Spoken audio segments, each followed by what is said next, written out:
শোন, মা যেন না জানতে পারে আমি 1,500 টাকা হেডফোনটা কিনেছি। মাকে বলে দেবো এনে 20 টাকা, মুখটা বন্ধ রাখবি বলে রেট বেড়েছে 50 টাকা দে।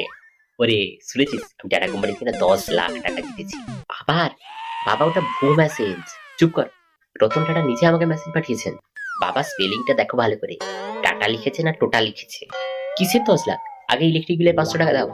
গিন্নি, রতন টাটা কি আমাকে মিথ্যে কথা বলবে নাকি? তোমার রতন টাটা কি জানে বিকালকে ফোনে মাছ ধরা গেম খেলতে গিয়ে 500 টাকা উড়িয়ে দিয়েছো?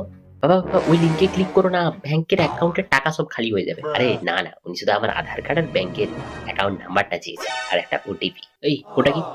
আবার অনলাইন শপিং? নামা নামা, ওটা বাবার গিফট। আমার কি আম্বানি পাঠিয়েছে বুঝি? হ্যাঁ বাবা, আম্বানি তোমার জন্য খান ঝালাপালা করা হেডফোন পাঠিয়েছে। টাকা কোথায় পেলি গুরু?